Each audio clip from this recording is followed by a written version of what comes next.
नहमदुहु व नसल्ली अला रसूलिहिल करीम, अम्मा बाद, औज़ु बिल्लाहि मिनश शैतानिर रजीम, बिस्मिल्लाहिर रहमानिर रहीम।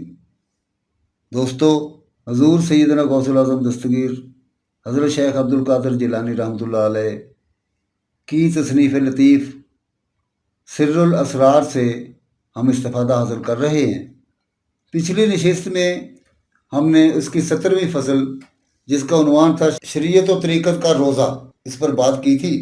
आज हम उसकी 18वीं फसल, जिसका उन्वान है शरीयत व तरीक़त का हज, पर बात करेंगे। आपसे ये गुजारिश है कि ये जो महाफल हम शुरू किए हुए हैं, हजूर सैयदना गौसुल आज़म दस्तगीर रहमतुल्लाह अलैह के इरशादात आपके सामने पेश कर रहे हैं, सही तरीके से समझने की कोशिश करें, क्योंकि ये जो कुछ हम बयान कर रहे हैं ये आम लोगों के लिए नहीं है। ये उन लोगों के लिए है जो राह सलूक के मुसाफिर हैं, या जो सिद्क़े दिल से ये चाहते हैं कि वो तरीक़त का इल्म हासिल करें और तरीक़त के सफ़र पर रवाना हों। ये बहुत गहरी बातें हैं, इनको अच्छे तरीके से समझने की ज़रूरत है और खूब समझ कर इस पर अमल करने की ज़रूरत है। तो आइए शुरू करते हैं आज की नशिस्त, 18वीं फसल, शरीयत व तरीक़त का हज। आपने इरशाद फरमाया, हज की 2 किस्में हैं, हज शरीयत और हज तरीक़त। हज शरीयत हज बैतुल्लाह शरीफ से ताल्लुक़ रखता है।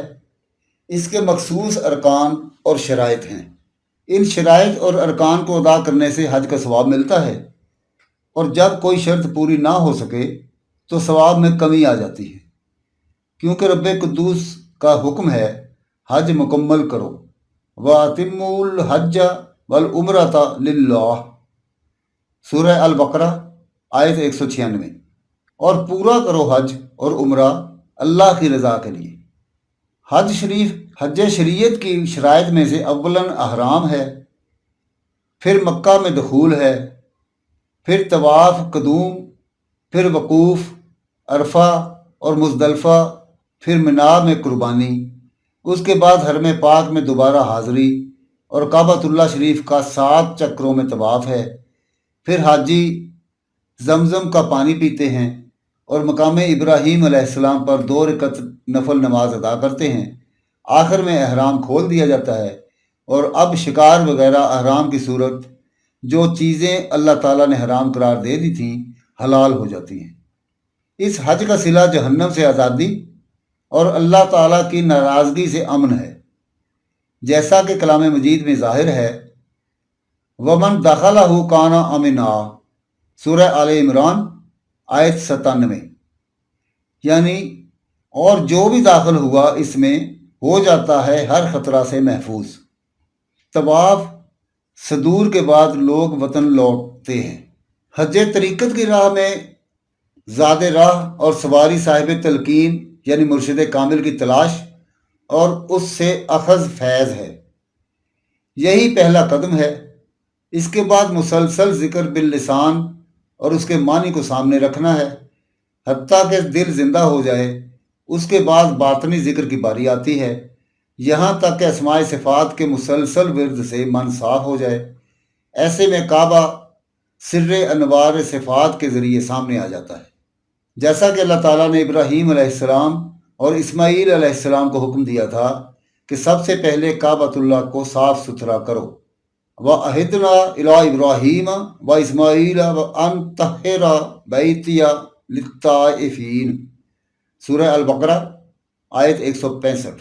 यानी और हमने ताकीद कर दी इब्राहीम और इस्माईल अलैहिमुस्सलाम को कि खूब साफ सुथरा रखना मेरा घर तवाफ़ करने वालों के लिए। काबा ज़ाहिर है इसलिए साफ़ किया जाता है कि तवाफ़ करने वाले लोग आएंगे जो कि मखलूक हैं, जबकि काबा बातिन अल्लाह ताला के लिए साफ़ होता है। बातिन के काबा को गैर के ख्याल से साफ़ करके उसे अल्लाह ताला की तजल्ली के काबिल बनाया जाता है। फिर रूह कुदसी का अहराम बांधा जाता है। फिर दिल के काबा में हाज़री दी जाती है। इसमें सानी के विर्द में तवाफ़ कदूम होता है। अरफात कल्ब में हाज़री होती है, जो कि हम कलामी खुदा का मकाम है। यहाँ तीसरे और चौथे इसमें मुसलसल विरद करके वकूफ़ किया जाता है। फिर आरिफ जान के मुज़दलिफ़ा में जाता है, पाँचवें और छठे इसम का इकट्ठा विरद करता है। इसके बाद मिनासिर को जाता है, जो कि दोनों हरमों के दरमियान वाक़ है। यहाँ कुछ देर के लिए ठहरता है, फिर सातवें इसम के विरद के साथ नफ्स मुतमइन्ना की कुर्बानी देता है, क्योंकि सातवां इसम इसमें फ़ना है।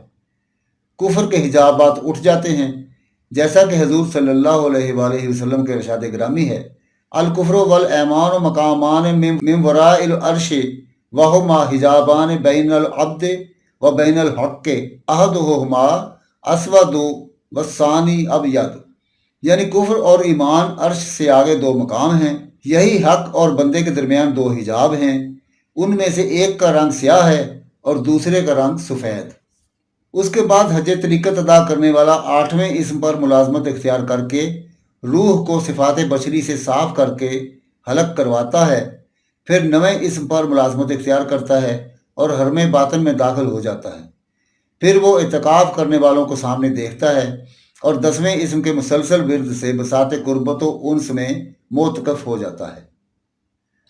फिर इंसान जमाल समदियत को बिला कैफ व तशबीह देखता है। 11वें इसम की मुलाजमत के साथ 7 चक्कर लगाकर तवाफ़ करता है। इस 11वें इसम के साथ 6 फ़रोई असमा भी होते हैं। तवाफ़ कर चुकने के बाद वो दस्ते कुदरत से ख़ास मशरूब पीता है, जैसे रब कुद्दूस का इरशाद है, वसक़ाहुम रब्बुहुम शराबन तहूरा, सूरह अल इंसान आयत 21। और पिलाएगा उन्हें उनका परवरदिगार नहायत पाकीज़ा शराब। ये शराब 12वें इसम के प्याले में भरी होगी। अल्लाह ताला अपने पहरा अक़दस से निकाब उलट देता है और इंसान उसके नूर के साथ उसका दीदार करता है।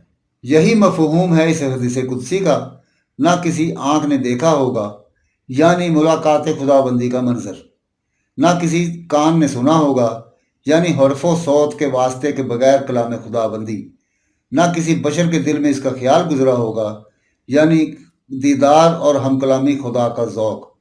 फिर अल्लाह ताला की हराम करदा चीज़ें हलाल हो जाती हैं, यानी बुराइयां नेकियों में बदल जाती हैं। यहाँ अस्माए तौहीद का तकरार होता है, जैसा कि रब कुद्दूस का इरशाद है, इल्ला मन ताबा व अमन व अमिला अमलन सालिहन फउलाइका युबद्दिलुल्लाहु सय्यातिहिम हसनात, सूरह अल फुरकान आयत 70। यानी मगर वो जिसने तौबा की और ईमान ले आया और नेक अमल किए, तो ये वो लोग हैं, बदल देगा अल्लाह ताला उनकी बुराइयों को नेकियों से। फिर इंसान तसर्रुफात नफसानी से आज़ाद हो जाता है। इसे किसी चीज़ का खौफ और हुज़न नहीं रहता, जैसा कि इरशाद इलाही है, अला इन्ना औलिया अल्लाह ला खौफुन अलैहिम वला हुम यहज़नून, सूरह यूनुस आयत 62। सुनो, औलिया अल्लाह को ना कोई खौफ है और ना वो गमगीन होंगे। रज़क़नल्लाहु व इय्याकुम बिफ़ज़लिही व करमिही। फिर तमाम अस्मा का विरद करके तवाफ़ सदूर करता है और आखिर में अपने असली वतन की तरफ लौट आता है, जो आलमुल कुद्सी में है और जहाँ इसे मोतदल सूरत में पैदा किया गया था। ये आलमुल यकीन से ताल्लुक़ रखता है। ये तावीलात कलामो अक़ल के दायरा में आने वाली हैं। इससे आगे की खबर देना मुमकिन नहीं, क्योंकि अक्ल फ़हम इसके इदराक से आजिज़ हैं और ख़यालात की वहाँ तक रसाई नहीं, जैसा कि रसूलुल्लाह सल्लल्लाहु अलैहि वसल्लम के इरशाद गिरामी है, इन्ना मनल इल्मु कहयतिन मकनून ला यालमुहा इल्लल उलमाउ बिल्लाहि फ़इज़ा नतक़ू बिही लम युनकिरहु इल्ला अहलुल गिर्रा। एक इल्म वो भी है जो छुपे हुए खजाने की तरह है, जिससे सिर्फ उलमा बिल्लाह ही वाकिफ़ हैं। जब ये उलमा इस इल्म में गुफ्तगू करते हैं तो कोई इनकार नहीं करता, सिवाय गुम करदा राह लोगों के। आरिफ इससे कम की बात करता है और आलिम बिल्लाह इससे आगे की बात करता है। आरिफ का इल्म सिर्र खुदाबंदी है, जिसे सिर्फ अल्लाह ही जानता है, जैसा कि फरमान इलाही है, वला युहीतून बिशैइन मिन इल्मिही इल्ला बिमा शाअ, सूरह अल बकरा आयत 255। और वो नहीं घेर सकते किसी चीज़ को उसके इल्म से मगर जितना वो चाहे। فَإِنَّهُ يَعْلَمُ السِّرَّ وَأَخْفَى اللَّهُ لَا إِلَٰهَ إِلَّا هُوَ لَهُ الْأَسْمَاءُ الْحُسْنَىٰ۔ سورہ طٰہٰ آیت 8۔ وہ تو بلا شبہ جانتا ہے رازوں کو بھی اور دل کے بھیدوں کو بھی۔ اللہ وہ ہے کہ کوئی عبادت کے لائق نہیں بغیر اس کے لیے بڑے خوبصورت نام ہیں۔ دوستو، یہ تھی سر الاسرار کی 18ویں فصل، یعنی شریعت و طریقت کا حج۔ امید کرتا ہوں کہ اس کو آپ نے بڑے اچھے طریقے سے سمجھا ہوگا۔ اس پر مزید غور و فکر کریں، تفکر کریں اور اس کی اصل روح کو سمجھنے کی کوشش کریں۔ اللہ تعالیٰ ہمیں اپنے غیب کے خزانوں سے اس کی صحیح روح کو سمجھنے کی توفیق عطا فرمائے اور ہمیں اس پر عمل کرنے کی توفیق عطا فرمائے۔ وما علینا الا البلاغ المبین۔